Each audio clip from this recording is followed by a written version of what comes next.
we engineer making Igbo kwelu kwezono lele no gumba oguma kaino aweba no dị ha maka ihe dị chọọ itinye ọnụ bụ ịma na ndị Igbo anyị bụ ihe a na-ejidekarị ndị Igbo anyị ka ndị polisi ji akpa ego n'ụzọ pụrụ iche maka na onye Igbo achọghị ka enye ya nsogbu ebe ọ na-aga onye ka anyị jisi ka anyị tinye ego dị ọnụ n'ụbọchị taata ka anyị mara ebe asụrụ asụ debere ọdụ ihe mere na inye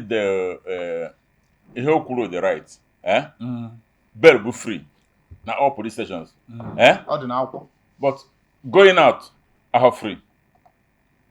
gwara bail bụ free mana going out ahụ free akwụkwọ nsọ sịrị ọ bụrụ na akpọrọ unu aga ka a gaa na ụlọ ikpe onye kpọrọ aga onye ike gịnị ya kpazie ọfụma o adịkwa ama na gị na onye eke kpazie ọfụma tupu ọ kpọga gị n'ụlọ ikpe ọ dọwazi oru ebe ahụ na ọ ga-atụbakwa gị n'ụlọ mkpọrọ eboghị ji na aja adịkwa ama 08057000001 08057000002 ịma update a na-enye unu kịta bụ na onye na-afụ maka mmekọrịta ndị uwe ojii na ọhaneze n'obodo anyị bụ Naịjirịa bụ Maazị Aniete Okokon Edem Iniedo ọ pụtara mbọsị a wee kwuo ihe a na-akwụbụkwa mgbe niile ya bụ ọ bụghị ozi ọma ka o butara otu ya na a na-ekwu ya bụ ihe gịnị ka o kwuru na bail is free ọ bụrụ na anyị kirịta vidiyo kịta aga m na-achịta azụ ka ndị mmadụ one gagoro na polisi bail wee bụrụ free. When you dey collect person on bail you dey read the form wey you dey sign. Plenty of them no dey read the form wey dem dey sign. E dey inside the form say. E dey inside the form say this bail wey I dey collect so I no pay 1 naira for this bail so dem give you sign. Plenty of them go carry the thing just sign. Because you just wan comot. Because just wan comot. If you read am e show say you no pay 1 naira. The law no allow any person to pay money for bail for any police station. And I wan tell you now from my mind, if you enter any police station, they say make you comot money pay for bail. Very simple o. Just comot your phone. Tell the officer say I wan call IGO. Comot your phone. Dial the numbers. Make I roll the number out. Yes. 08057 0 into 5 places. That is 00000 and 1. The second one na still the same thing but the end with 2. Make I call am 08057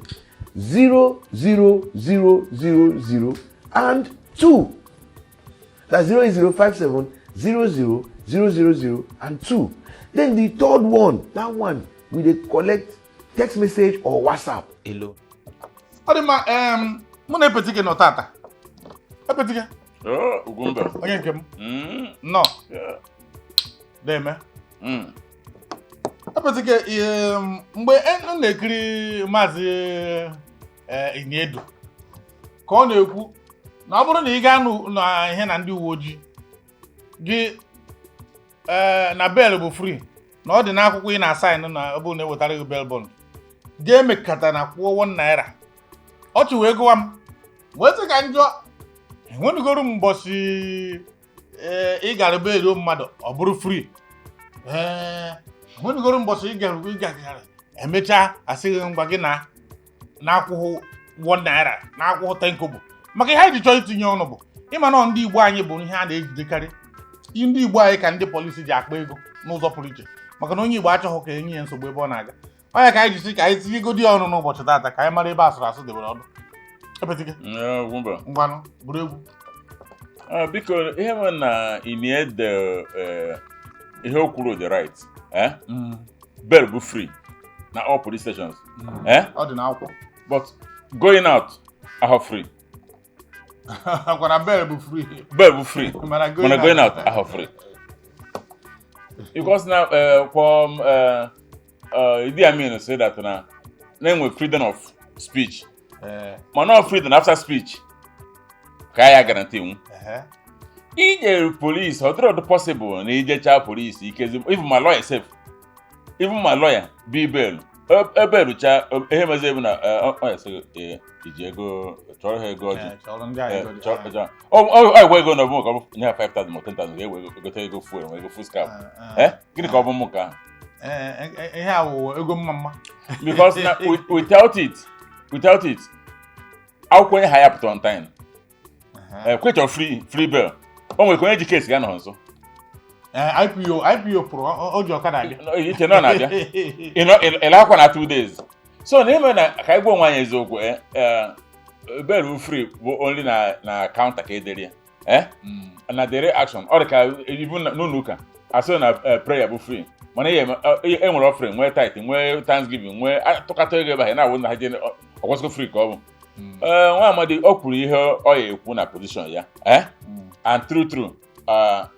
ijide ya na akpịrị ọ gwaghị na edere ede na bel bụ free mana ndị nyere ka ha ọ dị ka nọgide na-esi ndị polisi pụọ n'ụzọ ha nọgide na-asị na polisi anọgide n'ụzọ ha kwụsịzi na moto ọbụla ha bụ na ekwucha ya anyị ji kwucha ọnụ na Abuja ndị na ebe ha nọ anọsi ike the only time na nwere ike ịsa ha bụsịa road block ebụsịsịa road block dị na moto ha paakị ebe ahụ na-akwụsịka the same mmadụ ọ dị simple maka na ndị Igbo ji wee sị that na were ọgbụrị ma yie egwu na were egwu ma ihe ọgbụrị bụ the same thing so na bel free bụ na oyibo anụgba like you said n'ote ga ekwugbere ihe dị họta ka o bidoro so bel bụ free na session mana going out abroad free ọ dị mma dịka m kwuru ịma na ọ ndị be anyị ka ọ na-emetụtakarị maka na onye ọbụla bụ onye uwe ojii na-achọ ka ezigie n'ebe ya na ndị Igbo ga na-emekọ ihe maka ịkpọrọ onye ugwu isi na ijidere onye ugwu na gịnị mere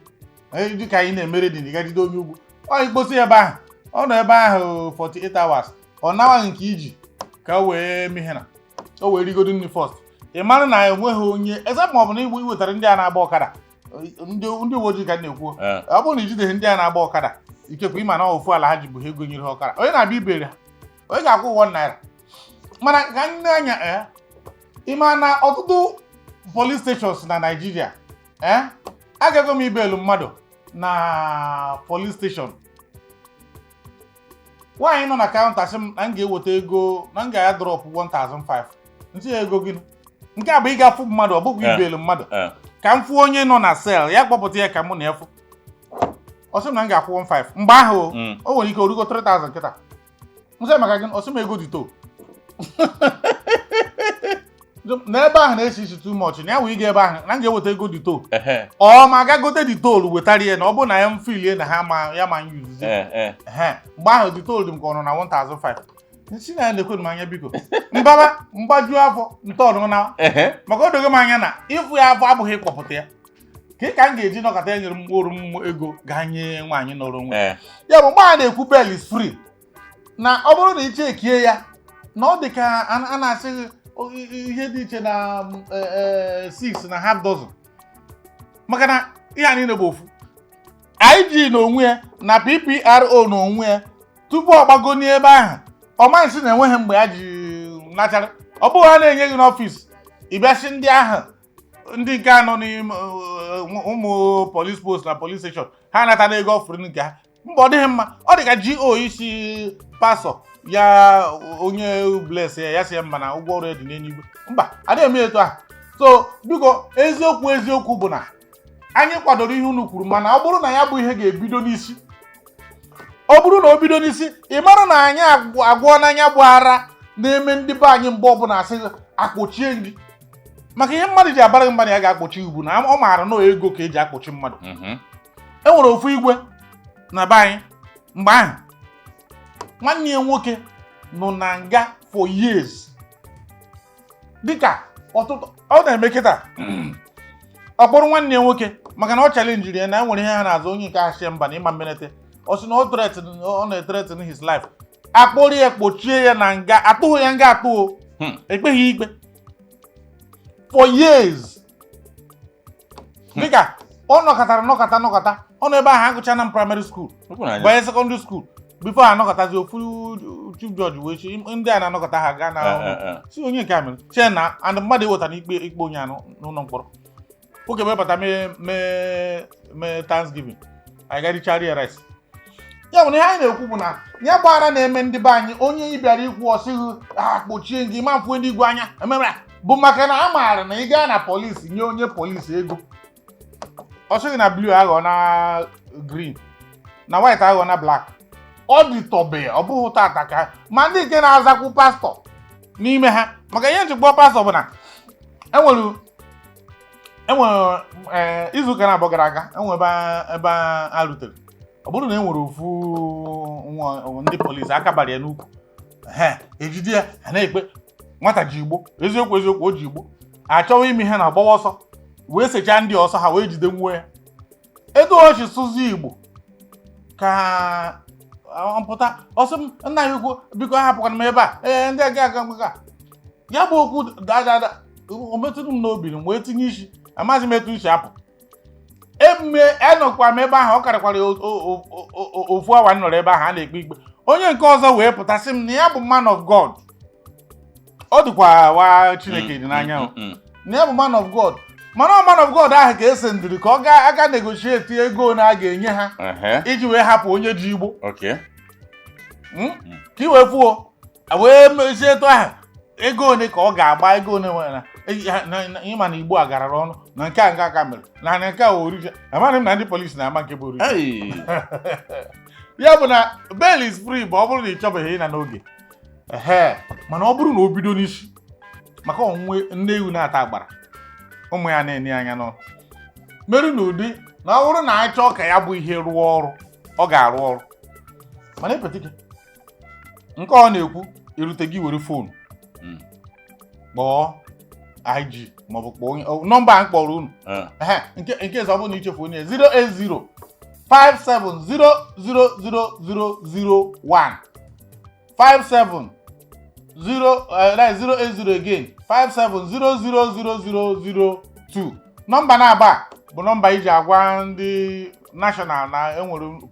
police station a na-anaghị ihe bail adịkwa ma oke unu nere ya na vidio mana epeziga ihe ajụjụ mbụ wee bụrụ nke a chịrị erute gị mewe ihe na ọ bụrụ na ịma na enwere ịga necha ya ọnafri mbọchị a ka anyị nenere vidio Harrison na Delta ebe ọ chọrọ ividio ndị arụ ọchụọ ya onye nke ọzọ wee pụtazi ya ịma ha Harrison ịta ka eji hapụ maka na amaghị na onye ama ama mbọchị a ka Very Dark Man kpọọ ndị ogene gaa n'ihu na Nigerian Police Headquarters na Abuja nọrọ ebe ahụ na-akụ ogene na vidio na-eme ihe na maka na Harrison mana onye maka na Very Dark Man mana ọ bụrụ na onye dị agha emekata gbenye fonu sewe ndị polisi n'ebe dị agha ma ọ bụ mewe ya bụ kọl n'ime DPO's office ka ihe chere gị eme onye ahụ just bugodoro anya mma o nweghị ife ọjọọ ya eme onye ahụ na-abụ na ọ ya eberu fon eberu onwe ya ọ bụghị ihe ọjọọ mba because na nke bụ eziokwu dat na gị bụ onye makwụ safe na onye nakọta nnọọ ije nnọọ n'ihu arụsị nnọọ n'ihu nyụ mamịrị onye polisi mana isi efota na onwe nwere ike ịchụ ya n'ọrụ chịkọ ha agụ ọ kachasị n'ime steshọn ga-esewe ha ịbụ kameraman akpọrọ ibe akọba mbe nga eru ahụ unless na nnukwu ọga ha ma ọ bụ na gị na nnukwu ọga ha bụ nwanne ma 5 and 6 o nwere ike isi oke ka mkpọ senior brother m bụ nọ asị Emmanuel ha na-atụ ahụ egwu na senior brother ka na-atụ ụgwọ hụ gị nwa amaghị onye ị chọrọ ịkpọ so sọsọ nye nwa bụ ihe ya azọ gị ma ọ kwọrọ nke a ijekwu na nwanne ya nwekwana anwa iro na-apịpụta ekwentị ụlọ amụ ka mụwa gị ofe agịrịga ntị ebe na ebodo ofu o nwekasị na fon ọ gafuru achọwazi wee chọta ya na akpa iru ọkwa ihe a kwuru na ihe i kwuru CCTV adịghị ebe a ọ bụrụ na ọ dị ọ bụghị gwa ji ihe na ya even ị na-ekwuwe mụkwana o nwere ife ihe eme akpachaghị anya achọbụzi akpa efu granọt n'ime ya na-agwa nwere eziokwu onye ọbụla bịa bụrụ ebe onye Igbo mmanwụ ịyapụta ụwa ọ dị mma mana gịkwa ntị o ịma na Ichie Ezara dị nwere okwu ọ na-adị na-agwa anyị na ọ bụrụ naanị a ga-eme m gịnị kwụrụ ụzọ ihe na-abụ inweghị mmadụ ọ bụrụ na ị nwere ego mgbe aha nna dị na ọkwa akụkọrọ nga akụkọ a mgbe IG Onobo nọ mgbe Onobo bụ IG ụfọdụ na-akwụkwara m na WhatsApp nke ọzọ ga-afụ ebe mụ na Onobo siri wa foto m tinyere ya na ihe na n'ihe It's not BP. DP. DP. Deputy Prefect. Just the one of DP. Ihe mma bụ all DP ka a na-akụ. So, in fact, ihe na-ewe m iwe bụ na ọ bụrụ na o yi uniform mgbe ahụ mụ na-eseri ya, ihe m ga-eme ndị mmadụ n'ụwa nke a. Ihe m ga-eme ndị mmadụ. Chineke o. Maka ruo mgbe ahụ. Onovo. Okay. Ya na miso Onovo so mgbe ahụ print me na Onovo bụ ibu. Onye mekwa ha n'ime ahụ sị ya it's my uncle. Ụfọdụ anaghị m kaadị m. Ụfọdụ anaghị eme ka anyị dị na mma. Onwe nso ka uncle mee ebere. Ejighị m agbapụta mmadụ n'ụzọ Abuja. Gbapụta mmadụ onye ahụ gawara onwe. Mana kịta na ahụ adị m ejizi afọ mmadụ agbapụta mmadụ. M rụta ha n'ebe ahụ agwa ngosị gị nna. N'ihe ahụ ka Naijiria dị mma adịkwa ama ama. Epụtịghị ngwa pechie n'anya na. Ndị be anyị ekenekwa m ọnụ. Anyị ji ekwu bụ na o nwere ọha ndị be anyị ka emerụ na bel bụ free na steshọn maka na ka nkọwara ọnụ maka ime fụcha ihe a na-ekwu ịgbaje tiri niile ije bel mmadụ iregwa na bel free ịbụ na awụkọrịọ IG na-ekwe ya nọmba nwanne onye ahụ ijere efu nwere ịkpachara anya sefu ịbakwuo n'ime ebe ahụ bikọz enwere ka afọ ihe ekwesịfụ na aba gị nwanne omezi ihe bụ free na Nigeria kịta even good morning house free yeah good morning if in a landlord house free ihe ọjọọ na good morning ị na-akwụ ụgwọ ọfụma maka ọ bụ na-eji ụgwọ good morning gị na-enwe nsogbu n'otu agụrụ ya kwụ ụgwọ iji ụkọchukwu ekpere ya ahụ free maka enwecha ọsọ we believe in God trust in God so a powerful seed to provoke God so a powerful Chineke nwe ego eme ụmụnne biko nụ anyị were nwayọ bel bụ free mana going out abụrụ free mana ọkpa na ọfụma a sị na inye enwe ihe ọ na-eri ọtụọrọ kọpụ o ji n'elu mana ọ bụrụ na ewu nke ahụ onye bụla soro onwe nke bụ eziokwu dịba ekene m ụnụ onye mana ịpịachi nke m bụ na ma akwụkwọ nsọ kwuru ya akwụkwọ nsọ sịrị ọ bụrụ na akpọrọ unu aga ka a gaa na ụlọ ikpe onye kpọrọ aga onye eke gịnị ya kpazie ọfụma o adịkwa ama na gị na onye eke kpazie ọfụma tupu ọ kpọga gị n'ụlọ ikpe ọ dọwazi oru ebe ahụ na ọ ga-atụbakwa gị n'ụlọ mkpọrọ eboghị ji na aja adịkwa ama ya wuru biko anyị nụrụ ihe maazị Okooko kwuru ya wụ PPRO onye na-asị onye ọbụla uche ka eji agba enwe adịkwa ama ọ bụrụ na iruo ọ bụrụ na enwere mgbe o nwere ụdị ọnọdụ ọ na-abụrụ ịba mba dịka onye Igbo nwere ọnọdụ ọ na-abụrụ okenye jiri ọka gbara were ụbụrụ onye Igbo jiwa ya merie onwe escape sị ya nwoke m ke ka a ga-eme na ịma na ihe ahụ na ime ite ebe a na-aṅụ nkwụ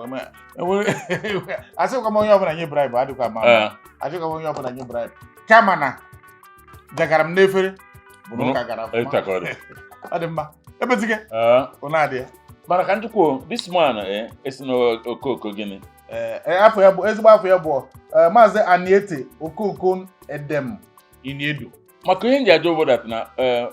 oge na-anọ oge Biafra Okooko Ndem nke na redio Biafra mgbe ana ọ nwere propaganda so ndị Calabar niile bụ Okooko Ndem ka o nwere ike ọ bụrụ na nwa mmụ egbe ha ọ ga-abụ nwa mmụ egbe gazi Okooko dazi Ndem n'ime ha nwere Okooko enwere Ndem okay